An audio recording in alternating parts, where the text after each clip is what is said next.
we did in the case of South Korea. That's hugely important. The fishing industry coming back to Scotland, hugely beneficial. So Scotland can benefit greatly from us being an independent country, making our way in the world. But the issue of Brexit north of the border has become so politicised now that you have the First Minister suggesting that there will be a second independence referendum. Alex Salmond this morning suggesting it could happen as early as 2018. I mean, is gaining sovereignty back from the European Union worth the breakup of the Union? No, and I'm part Scottish, so it would actually feel like having a limb wrenched from my body if Scotland and England were to be separated. I don't think they will. All the opinion polls show that the Scottish people don't want another referendum. They've had one about their own separation from Britain and one about Britain's independence from Europe. They chose that decisions like this should be made at a United Kingdom level, and so it is being made. Mrs. Sturgeon's an astute politician. She's trying to manufacture grievances, but so far she's finding it an uphill struggle. Peter Lilly, thanks very much for joining us. Thank you. Well, now it's The View, where we take a look at the opinion pages of the papers, and of course Brexit dominating once again. The chief Brexit negotiator for the European Parliament, Guy Verhofstadt, has written a comment piece for The Guardian. He's critical of Boris Johnson's references to World War II-style punishment beatings. He says Brexit will be a sad, surreal and exhausting process. Britain can choose to be a partner in this or an impediment to it. Simon Jenkins in the same paper says that Theresa May is engaged in a game of Brexit poker and that in setting out terms of engagement she has no option but to hang tough. Alistair Heath says his bet is that out of the single market and the customs union, Britain will be more open to free trade in 10 years' time than it is today.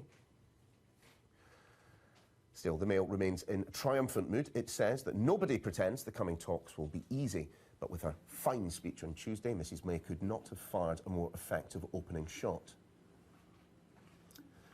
Here's the Times cartoon. It focuses on those World War II comments made by Boris Johnson, as indeed does the Telegraph. Lovely hair there. Elsewhere, on the eve of Donald Trump's inauguration, Tim Montgomery in the Times says that Barack Obama leaves office with a trail of broken promises, leaving America divided. The gap between Mr Obama's words and reality was often huge, he writes. Well, I'm joined by Catherine Mayer, co-founder of the Women's Equality Party and, of course, former editor-at-large of Time magazine, and Eleanor Goodman, former political editor of the FT and Channel 4 News. A very good morning to you both. Morning. And shall we start with that last story we mentioned, Tim Montgomery in the Times on Barack Obama? And it's interesting. With outgoing US presidents, there is a tendency to compare them to the chap who was before. This time around, we're comparing him to the chap who's just about to enter the White House, and many would suggest that it's not necessarily a favourable comparison. It isn't a favourable comparison, and you may know that my party is one of two political parties backing the women's marches that are taking place across the world. On Saturday, the first day of the Trump administration, there will be more than 600 marches. Now, these are not specifically anti-Trump marches at all, but they are marches in favour, in support of values that appear to be being ripped up in this huge desire for change that we're seeing, whether it's in the States, a very dramatic change of president, or over here in terms of Brexit. There is this danger that many values that actually everybody holds dear are assumed to be part of this polarised world and are discarded. And so these demonstrations, these marches are actually talking about the values that everybody finds important and saying an end to divisive politics. Tim's article is pretty interesting because he's looking backwards, making arguments about very real mistakes that the Obama administration made. But it's very important to take issue with one thing he says in his piece. He appears to be blaming Black Lives Matters for the rise in murder rate, and that's rather like blaming feminism for any tension between the sexes. These things are responses to the problem, not the cause of it. I thought what was interesting in Tim Montgomery's article about, I think, hope turning to hype, is what it tells you about, or the questions it raises about the democratic process, in the sense that because you're a democracy, politicians seem to think they have to promise everything. And then there is inevitably this sense of cynicism that comes in when they're disappointed. And you saw it with Tony Blair and New Labour, and you saw it with Obama's supporters, some of whom obviously feel incredibly disappointed and betrayed. And the worry is that Trump, having trumped up so many promises to those workers in the Rust Belt, places like that, you're going to get the same sense of terrible disappointment. And you just wonder how long electorates can go on being presented with these kind of bolstered hopes and then being disappointed without there being some serious breakdowns in societies. I agree, and I think those breakdowns are already happening, but that's also partly a failure of mainstream politics, because it has allowed itself to become too remote, to lose touch with electors. It's very easy to say that, well, much harder to maintain that touch. I want to move us on, because there's an awful lot of Brexit in the papers this morning, and kind of contrasting views from Guy Verhofstadt on one page and Simon Jenkins the other as to Theresa May's negotiating tactic. I wonder, though, if they're both essentially making the same point, that despite whatever Theresa May says at the moment, there will have to be some meeting in the middle from both parties. There will. Yeah. I mean, I think that it's self-evidently true that was her opening bid. And I found Simon Jenkins' piece interesting in the sense that, you clearly, for example, if you take immigration, she is going to have to compromise on that. There's an interesting piece, I don't think we've got it there, but on in the Mail somewhere else, showing how some health authority is having to recruit 70 ambulance drivers from Finland and somewhere else in Europe. And I think it's something like 1 in 7, is it, health workers come from the EC. Well, she's not going to be able to end immigration. There's another piece somewhere in the Times pointing out that the pull factor, it's more the pull factors that bring people here as much as the controls. And so while she can say these things now at the beginning of a negotiation, obviously there are going to have to be endless small compromises along the way. Still, Catherine, I mean, what do we make of Alistair Heath's thesis in The Telegraph, that the return of the nation state as the kind of the main political entity, rather than these transnational groupings like the European Union, could lead to the rebirth of economic liberalism? I have to admit, I struggled with this. Well, I mean, I'm very glad you asked Catherine about this one. but it's quite a funny article altogether, in the sense that it is somebody determined to see only upside in what's going on. Very good reminder of the difference between economic liberalism and other kinds of liberalism, because what he envisages is this kind of Singapore-style economy that, in fact, thrives by discarding all of the protections that, again, I was talking about before. This is exactly what I meant. People are talking up the possibility of trade, but they're not thinking about what that trade means and who the victims of that trade might be, as well as the beneficiaries of it. So if what we're talking about is Britain becoming a cheap labour economy without protections for workers that will trade with countries without any thoughts about what those countries are doing or what they bring into it. I mean, none of which seems, Eleanor, to bother the Daily Mail. Their comment piece, they couldn't be happier with the stance taken. Well, they couldn't be happier, no. I mean, for them at the moment, Theresa May is a heroine, and listening to her yesterday at Prime Minister's questions, she did sound like Thatcher reborn when she made that remark about leadership. Honestly, you could hear Thatcher's tones coming through it. But it's a dangerous position to be in. We know to have the Mail and the Sun so firmly behind you, because they will then claim her as their puppet. So, and again, she'll let down their expectations. It was interesting listening to the feed of her speech just now, how much more measured her tones were. If that had been the speech she'd given first time, would the Mail have been that ecstatic? Probably, because at the moment they're supporting her. They want her to succeed for the moment. I'm afraid we're going to have to leave it there. Thank you both for popping in. Eleanor Goodman, Catherine Mayer, thanks very much for joining us on All Out Politics. I never got to tell you about the overweight and whiffy Queen Victoria, which is what I really wanted to take out of the Daily Mail. Page 30 in the Mail for anyone who wants to pick it up. Coming up next, how do we solve the housing shortage? That's the debate here on All Out Politics.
Welcome back to All Out Politics, news, debate and opinion from the heart of Westminster.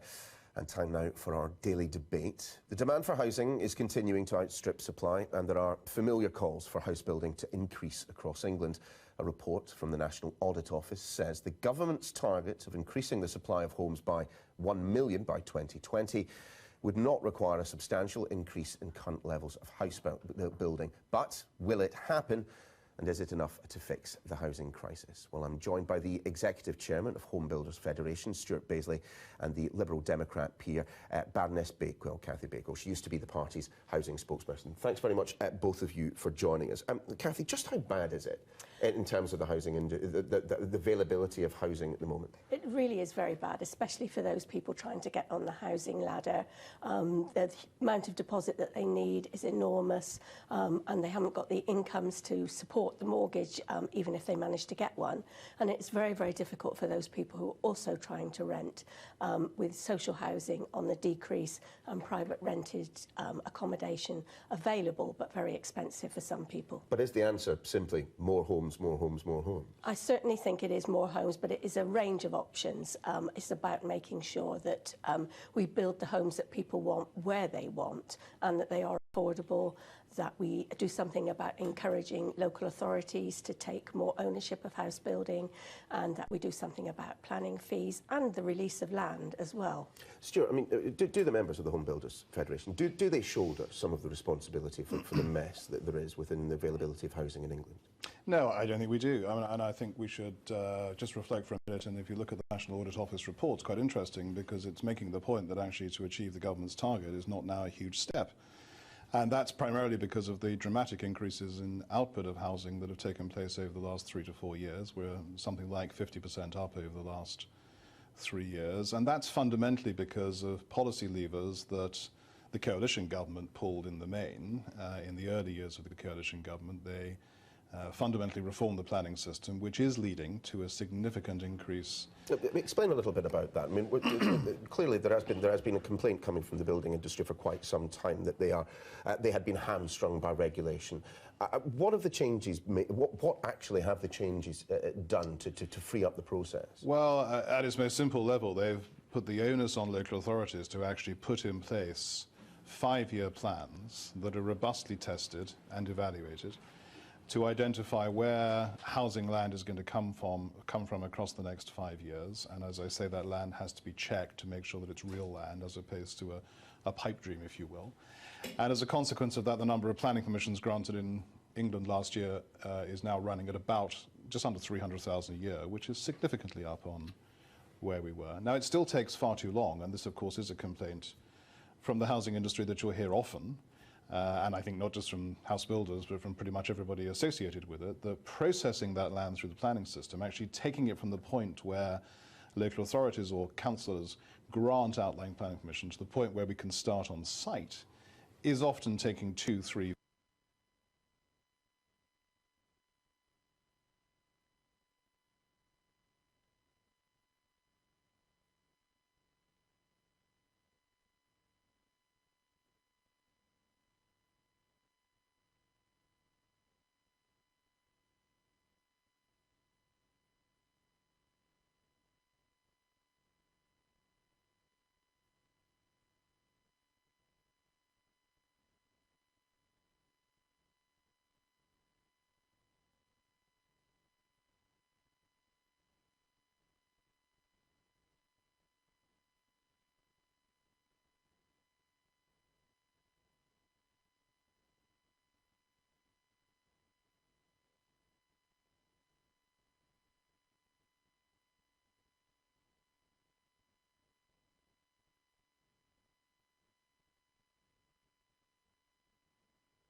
is. As most of the items were not actually available, readers had to sew their own versions. Caroline Retzler-Fürst is proud of the personal collection she built up over the years. I still remember a lot of the photos. I was very sad when Sibylle went out of print in 1995. I've missed it.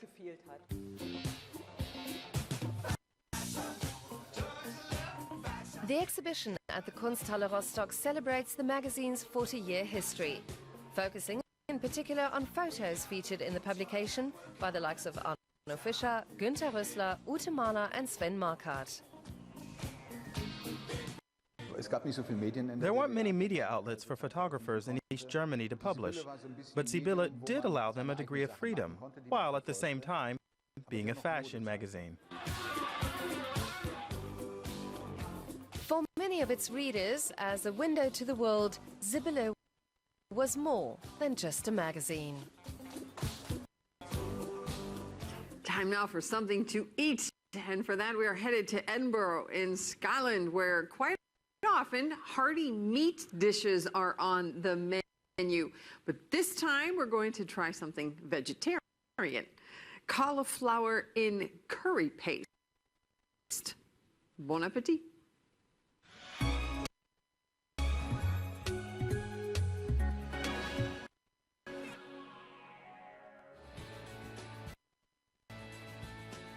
For Paul Wedgwood, the fruits of the forest are not only of the sweet variety. I'll take a plant and I'll rub it, break it down so I get the smell and see what sort of memories get evoked by that. So you've got like an anise smell or a citrus smell, and and then you start thinking, well, how can I take this ingredient and knit it into my sort of cuisine style? Paul Wedgwood opened his own restaurant in Edinburgh in 2007. On the menu, you'll find everything from scallops with pistachio dust to a miniature version of Scotland's national dish, haggis balls, served with wood pigeon. The typical Scottish cuisine is really sort of evolving now. There's the sort of preconception around the world that it's all deep fried and unhealthy. We've got some of the best chefs in Scotland now who are each bringing their own unique style and uses of our local ingredients. Wedgwood puts a big emphasis on healthy and low-calorie fare. His vegetables are sourced from organic suppliers. Earthy in Edinburgh orders its vegetables straight from small-scale farms in the local area. It's important because you get the freshest ingredients, you get the full traceability, so you know where it's come from, who grew it, and when it came out of the ground. Cauliflower is a staple of Scottish cuisine. Wedgwood transforms the vegetable into a curry delight in its own right. It comprises regular and Romanesque cauliflower, butter, korma paste, coconut oil, and nuts. First, cut the vegetable into thick slices, and then drizzle in oil. When we cook the cauliflower the way we do, is the charring effect adds a real extra depth of flavour to the cauliflower. Which is placed in the oven for 15 minutes, preheated to 220 degrees Celsius. Part of the cauliflower is trimmed off and fried in a pan. The chef then adds 2 big teaspoonfuls of the curry paste and 200 milliliters of coconut milk. Leave it to simmer for a short while.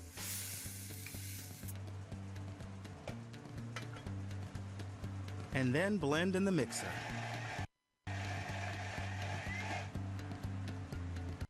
And your curried cauliflower puree is finished.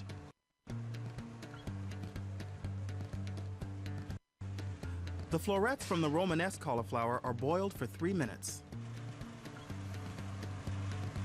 As we finish our cauliflower from the oven, just check that it's just started softening through. Perfect there. And to further enhance the rustic flavor, the vegetable is fried in butter. And so now our cauliflower's ready. We're just going to take the green leaves .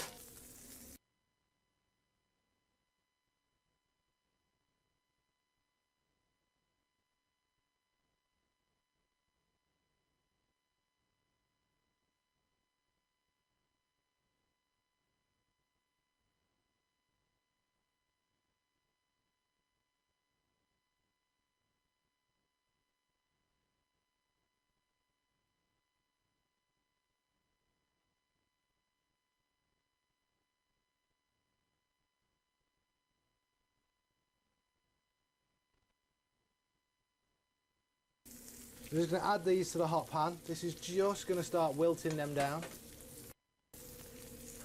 Tiny little bit of rapeseed oil. And that's ready to go.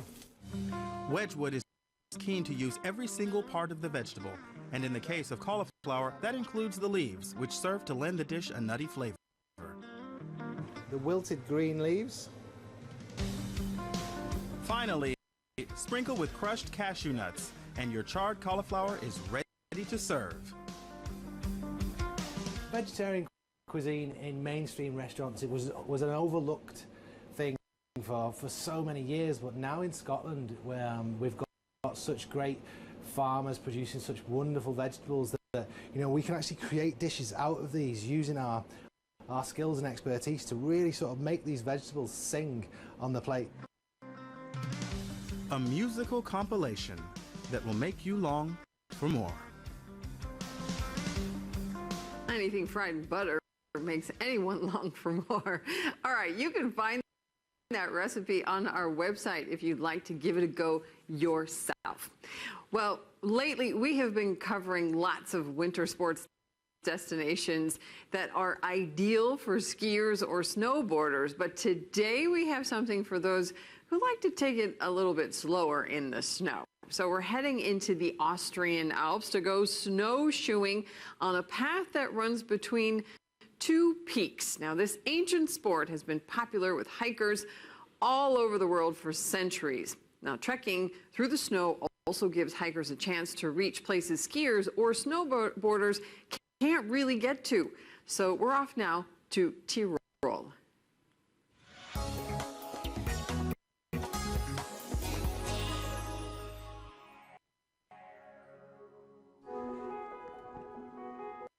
Magical, majestic, mystical.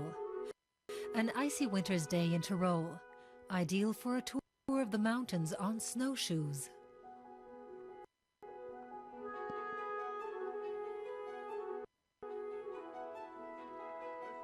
This group from Bavaria has Bertolt Schmidt as its guide to the Windbichel summit.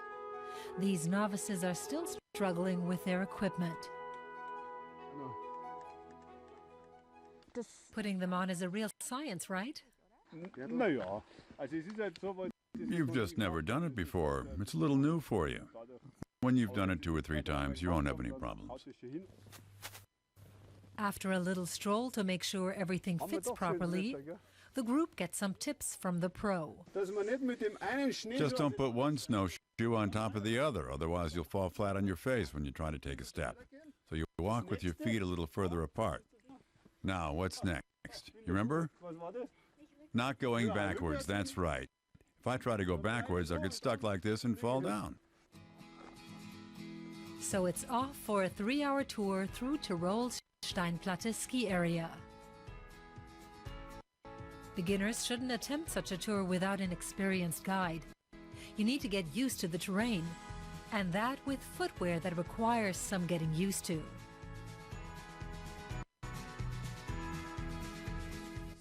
It's strange having such broad things on your feet. When you go hiking, you sink into the snow, but not with snowshoes. Before a tour, Schmidt considers the condition of the snow, whether there's a risk of an avalanche, and what paths to avoid because of wild animals. Only then can he focus on the beauty of nature. You just move slowly because you need to follow the trail. You see lots of interesting things on the way because you're taking your time. Look, there's another crystal tree.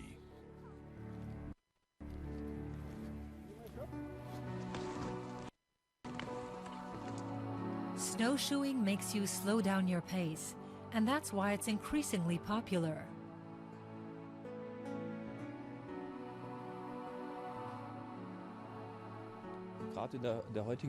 In today's workaholic society, it's great to get out in nature on the weekend.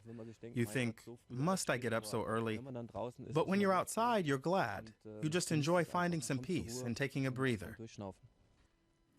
Careful, it's a bit bumpy. Snowshoeing is an antidote to the hectic pace of everyday life. Take little steps and support yourself with the poles.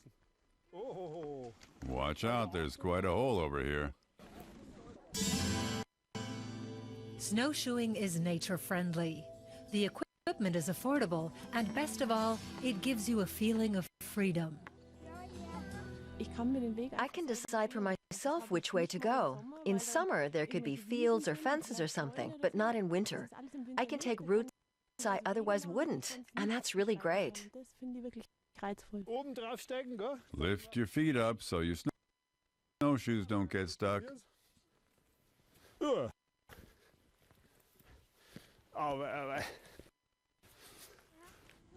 Anyone can hike in snowshoes, provided they're reasonably fit. The last curves on the path to the 1,500-meter-high summit of Windbüchel are a tough battle.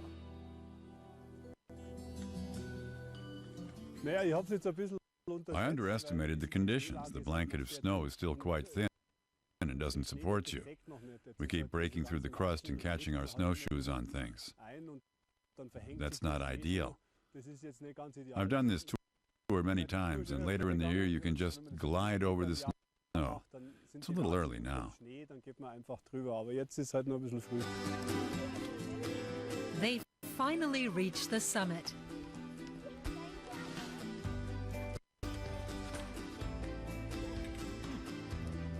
The group has spent 3 hours in the fresh air, surrounded by breathtaking alpine scenery. Franziska, at 9, the tour's youngest participant, is the first to be rewarded with a cup of cocoa. The last stretch was hard, and it was a long trek. Then they're off for the 1.5-hour descent. But the views of these magnificent peaks are enough to make anyone forget the strenuous journey.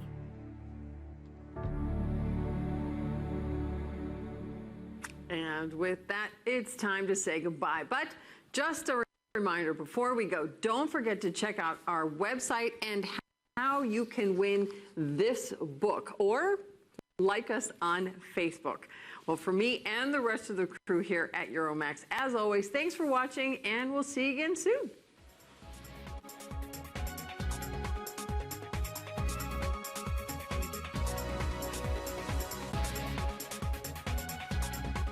Next time on Euromax, the latest in Berlin concept cooking.